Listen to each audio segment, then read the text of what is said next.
अस्सलाम वालेकुम दोस्तों, आज हम बात करेंगे दुनिया की दूसरी बड़ी मुशीयत चाइना की।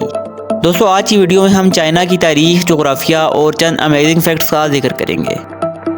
वीडियो शुरू करने से पहले एक छोटी सी गुजारिश है कि हमारी वीडियो को लाइक कीजिए और अगर आप हमारे चैनल पे न्यू हैं तो काइंडली हमारे चैनल ग्लोबल फैक्ट्स को सब्सक्राइब कीजिएगा। दोस्तों मौजूदा चाइना का मुकम्मल नाम पीपल्स रिपब्लिक ऑफ चाइना है, जबकि ताइवान और इससे मुल्हक्का इलाकों को रिपब्लिक ऑफ चाइना कहते हैं। चाइना मशरक़ी एशिया में वाक़या एक अमीर तरीन मुल्क है। जंगी अजीम दोम के बाद होने वाली चीन की खाना जंगी के इख्तिताम पर चीन को दो मुल्कों में तकसीम कर दिया गया। एक का नाम अवामी जमहूरियत चीन और दूसरी का नाम जमहूरियत चीन रखा गया।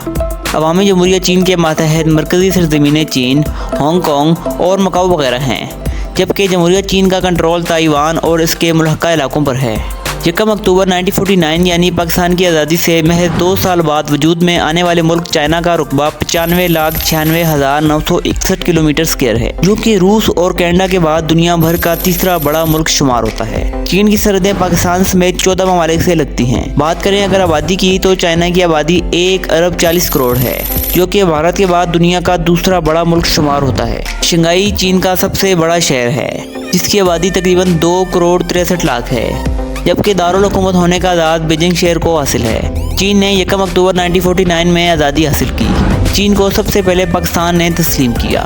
चीन में सबसे पहले लैंड करने वाला त्यारा भी पाकिस्तान का था। चीन को इंसानी तहजीब की अवलीन मराकज़ में से एक माना जाता है। चीन की तहजीब को ये शर्फ भी हासिल है कि वो इन महदूद चंद तहजीबों में से एक है जिन्होंने खुद से तहरीरी ज़ुबान ईजाद की। दीगर तहजीबों में मेसोपोटामिया, दरियाए सिंध की तहजीब, माया तहजीब और कदीम मिस्री तहजीबें वगैरह हैं। चीन दुनिया की सबसे पुरानी तहजीबों में से एक है, जो आज एक कामयाब रियासत के रूप में मौजूद है।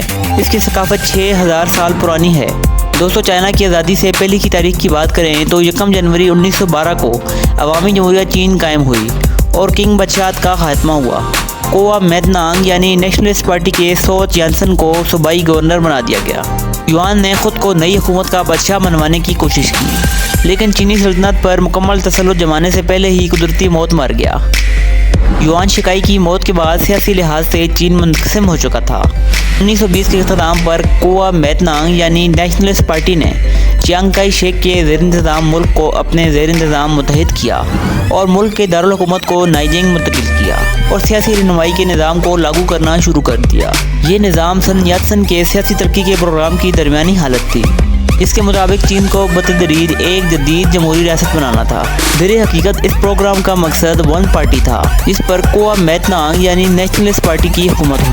दूसरी जंगी अजीम में सैनो जापानी जंग, जो जापान और चाइना के दरमियान लड़ी गई, 1937 से 1945 तक जारी रही। इस जंग ने नेशनलिस्ट पार्टी और कम्युनिस्ट पार्टी को मुत्तहिद होने पर मजबूर किया। 1945 में जापान की शिकस्त के बाद चीन बज़ाहिर फाते रहा, लेकिन दर हकीकत मुआशी तौर पर खाली हो चुका था।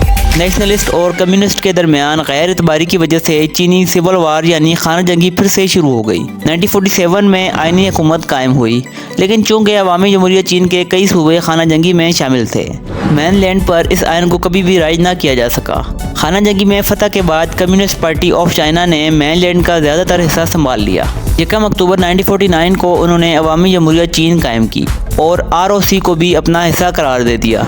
ROC की मरकज़ी हुकूमत को ताइवान छोड़ने पर मजबूर किया गया। मुसल्लह जंगों का अख्ताम 1950 में हुआ, लेकिन दोनों अतराफ से अभी भी तकनीकी एतबार से जंग जारी थी। आज जमहूरियत चीन ताइवान तक फैली हुई है, जबकि अवामी जमहूरियत चीन के पास चीनी मेनलैंड का कंट्रोल मौजूद है। अवामी जमहूरियत चीन पर कम्युनिस्ट पार्टी का गलबा है। जमहूरियत चीन ने न सिर्फ तमाम चीन पर अपने दावे को वापस ले लिया है, बल्कि अपने तमाम नक्शे भी तब्दील कर दिए हैं, जिसके मुताबिक बैरूनी मंगोलिया और मेनलैंड भी इनके नक्शे से निकल गए हैं और अब इसने अपनी शनाख्त ताइवान को बना दिया है। अब जमहूरियत चीन का दावा मेनलैंड की रियासतों तिब्बत या मंगोलिया से ख़त्म हो गया है और अब अवामी जमहूरियत चीन ये दावा महफूज रखती है। अवामी जमहूरियत चीन ने सफारती और मुआशी दबाव के ज़रिए अपनी पॉलिसी को एक चीन तक बढ़ा दिया है और इससे मुतअद्दिद बैनुल-अक़वामी इदारों में जमहूरियत चीन का वजूद खारिज हो रहा है, जैसा कि वर्ल्ड हेल्थ ऑर्गेनाइजेशन और ओलंपिक खेल वगैरह। आज अक़वाम मुत्तहिदा की सिर्फ 24 रियासतें जमहूरियत चीन से ताल्लुक़ रखती हैं। अवामी जमहूरियत चीन को 22 सूबों में तकसीम किया गया है और ताइवान को इसका 23वां सूबा समझा जाता है, लेकिन ताइवान पर जमहूरियत चीन की हुकूमत है। 22 सूबों के अलावा सरजमीन चीन की इंतज़ामी तकसीम में 5 खुद मुख्तार इलाके और 4 बल्दियात भी शामिल हैं। जबकि हांगकांग और मकाओ का शुमार चीन की खसूसी इंतजामी इलाकों में होता है। अपनी आज़ादी के बाद चीन ने जिस तेज़ी और कमाल से तरक्की की वो अपनी मिसाल आप है।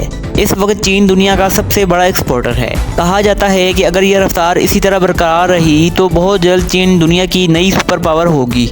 बात करें मईशत की तो चीन इस वक्त दुनिया की दूसरी बड़ी मईशी ताकत है, जिसकी GDP नॉमिनल 17.7 ट्रिलियन डॉलर है।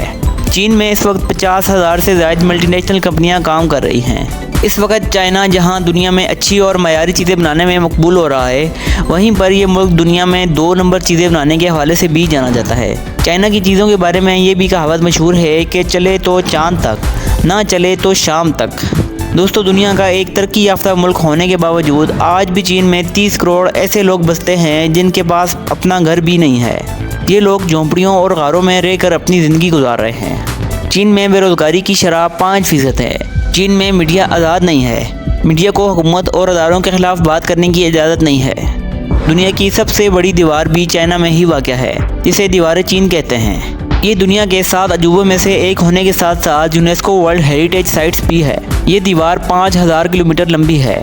इसका सबसे महफूज हिस्सा बीजिंग में वाक़ है, जहाँ जाने के लिए ट्रेन सर्विस भी मुतारफ़ करवाई गई है। दोस्तों, क्या आप जानते हैं कि चीन में हवा भी फ़रोख्त होती है? जी हाँ दोस्तों, चीन एक ऐसा मुल्क है जहाँ हवा भी फ़रोख्त होती है और लोग इसे ख़रीदते भी हैं। दुनिया में गंदगी फैलाने वाले ख़ास तौर पर हवा में जहरीली मवाद मिलाकर हवा को ख़राब करने वाले ममालिक में चाइना का पहला नंबर आता है।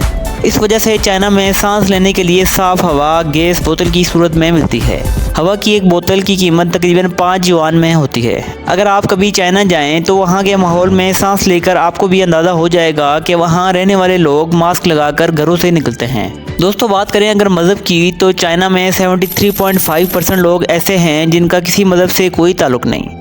ये लोग सिर्फ अपनी कदीम चाइनीज़ सकाफत के मुताबिक ज़िंदगी गुजारते हैं, जबकि 15.8% बुद्ध मत, 7.6% ताओ मत, जबकि 3.1% क्रिश्चियन, मुस्लिम और दूसरे मज़हब के लोग रहते हैं। चाइना के 90% लोग चाइनीज़ ट्रेडिशनल लैंग्वेज का इस्तेमाल करते हैं, जो कि मुख्तलिफ लहजों में बोली जाती हैं, जबकि गैर चीनी ज़ुबानों में थाई, कोरियन और मंगोलियन वगैरह शामिल हैं। दोस्तों, चीन में काकरोच, मगरमच्छ, कुत्ते, बिल्लियाँ, सांप और बहुत से कीड़े मकोड़े भी खाए जाते हैं। चीन का तालीमी निसाब मकामी ज़ुबानों में ही नशर किया जाता है, जिससे स्टूडेंट के लिए निसाब समझने में आसानी होती है। यही वजह है कि चीन के 97% लोग चीन में ही आला तालीम हासिल करते हैं। दोस्तों, अगर आप नहीं जानते तो ये भी जान लें कि चीन को बैंकारी का निज़ाम सेट करके देने में पाकिस्तान के नेशनल बैंक का बहुत बड़ा हाथ है। आज़ादी के बाद पाकिस्तान और चीन के दोस्ताना ताल्लुकात कायम हुए तो नेशनल बैंक ऑफ पाकिस्तान ने चीन में बैंकारी का निज़ाम बेहतर करने के लिए अपनी खिदमत फराहम की। दोस्तों, चीन में चोरी की सज़ा मौत है। चोर के सर पर गोली मार दी जाती है, जिसका मुआवजा भी इसके घर वालों से ही वसूल किया जाता है। चाइना की आर्मी को दुनिया की सबसे बड़ी आर्मी माना जाता है। चाइना के लोग नीम गर्म या उबला हुआ पानी इस्तेमाल करते हैं। चाइना रोड नेटवर्क में तीसरे, जबकि रेलवे नेटवर्क में अमेरिका के बाद दूसरे नंबर पर है। ट्रांसपोर्ट के लिए चाइना में mono rail, high speed rail और ट्राम जैसी जदीद सर्विसेज भी मुयस्सर हैं। चीन के कुल रकबे के 18% हिस्से पर जंगलात का बसेरा है, जो हज़ारों किस्म के जानवरों और परिंदों का मस्कन है। चीन का कौमी परिंदा रेड क्राउन क्रेन है, जबकि सफ़ेद पांडा चीन का कौमी जानवर होने का आज़ाद रखता है। पूरी दुनिया में आपको जितने भी सफ़ेद पांडा नज़र आएंगे वो चीनी हुकूमत की मलकियत होंगे, चूँकि चीन ने पूरी दुनिया के सफ़ेद पांडास को ख़रीद रखा है। चाइना ने आज तक किसी भी खेल को अपनी कौमी खेल का दर्जा नहीं दिया है, मगर यहाँ football, badminton, baseball, basketball, ice hockey, rugby और मोटर स्पोर्ट्स वगैरह यहाँ की मकबूल तरीन खेलें हैं। दोस्तों, आपको चाइना से मुताल्लिक़ ये छोटी सी मालूमाती वीडियो कैसी लगी? अगर आपको हमारी ये वीडियो अच्छी लगी है तो हमारी वीडियो को लाइक कीजिए, और अगर आप हमारे चैनल पे न्यू हैं तो काइंडली हमारे चैनल ग्लोबल फैक्ट्स को सब्सक्राइब कीजिएगा। शुक्रिया।